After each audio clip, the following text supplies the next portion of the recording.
এই গণভোটের শতকরা 90% বিএনপি আগে থেকেই একমত। 10% একমত নয়, কিন্তু সেই 10%র জন্য বিএনপি যদি হ্যার পক্ষে না থাকে তাহলে এই 90%-র বিপক্ষে দাঁড়ানো হয়।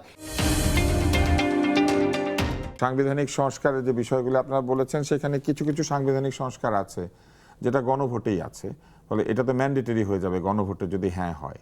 তার মানে আপনারা গণভোটে না হলেও এই সংস্কারগুলি করবেন, তাই তো? বিষয়টা এখানে বিএনপি তার পজিশন আরও আগেই ক্লিয়ার করেছে। বিএনপি ম্যানিফেস্টোর দিনও বলেছে, যেহেতু দীর্ঘদিনের পুরনো রাজনৈতিক দল, তাদের একটা ধারাবাহিকতা থাকে। তাদের ধারাবাহিকতা শুরু হচ্ছে জিয়াউর রহমানের 19 দফা, তার কন্টিনিউশন হচ্ছে বেগম খালেদা জিয়ার ভিশন 2030, তার কন্টিনিউশন হচ্ছে তারেক রহমানের তত্ত্বাবধানে যে রাষ্ট্র মেরামতের 31 দফা সেটা, এবং এই 31 দফায় রাষ্ট্র মেরামতের সংস্কার সংক্রান্ত মেজরিটি অংশটা এর মধ্যে আছে। সেটা বিস্তারিত না থাকুক, হেডলাইনে থাকুক, কোনো না কোনোভাবে আছে। এই যে 2 টার্মের বেশি প্রধানমন্ত্রী থাকবে না, এটা প্রথম লিখিত আকারে এইভাবে বিএনপি দাবি করেছে, প্রকাশ করেছে। এখন ঐকমত্য কমিশনে গিয়ে যখন এই সংস্কার নিয়ে আলোচনা হয়, তখন দেখা গেছে তার অনেকগুলোই বিএনপি এটা আগেই অঙ্গীকার করেছে, তার সঙ্গে কিছু ডালপালা যুক্ত করেছে এরা, অথবা কিছু ডালপালা ছেটে দিয়েছে। সেই অবস্থায় বিএনপির বিষয়টা হচ্ছে তাদের যে 31 দফা, তার মধ্যে যেগুলি এই ঐকমত্য কমিশন, সংস্কার কমিশনেও আছে, এইটার সঙ্গে ম্যাচ করে, সেটা তাদের অগ্রাধিকার। তারপরে হচ্ছে তাদের এখানে ওই ঐকমত্য কমিশনের বা হেনা ভোটে ওর মধ্যে নেই, কিন্তু তাদের 31 দফায় আছে, সেটা সেকেন্ড অগ্রাধিকার।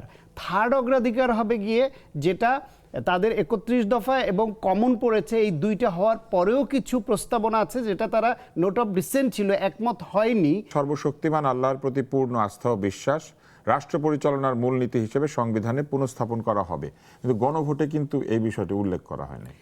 গণভোটে নাই বলেই তো বিএনপি নির্বাচনী ম্যানিফেস্টোতে আলাদা করে এনেছে। তারা তো বলেছে এটা কিন্তু ঐকমত্য কমিশনের প্রধান যিনি আলী রিয়াজ, তার এবং প্রধান উপদেষ্টা দুজনেরই বক্তব্যটা শুরুতে এরকম ছিল যে সংস্কার বিষয়ে ঐকমত্য কমিশনের সব রাজনৈতিক দলগুলো যে বিষয়গুলোতে একমত হবে সেটা যাবে হচ্ছে গিয়া গণভোটে, আর যেগুলিতে আর না করেনি, সেজন্যই বিএনপি সেই গণভোটে আপনারা রাজি হলেন কেন? আর তারপরে আবার এটা যোগ করার চেষ্টা করছেন। সেটার উত্তর আর একটা, এইটা আগে বলে নেই। কিন্তু বিএনপি বলেছে যে ওইখানে যারা একমত যা হয়েছে, এর বাইরেও তাদের 31 দফায় বা নিজস্ব ম্যানিফেস্টোতে যেগুলো থাকবে, তাদের যেহেতু ওই কমনলি ওইখানে যাওয়ার সুযোগ নেই, তারা নির্বাচনী ইস্তেহারে দিবে।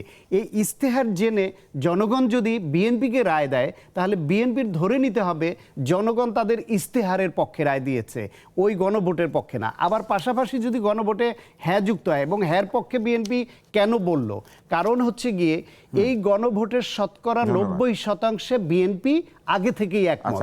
10% একমত নয়, কিন্তু সেই 10%র জন্য বিএনপি যদি হ্যার পক্ষে না থাকে তাহলে এই 90%-র বিপক্ষে দাঁড়ানো হয়।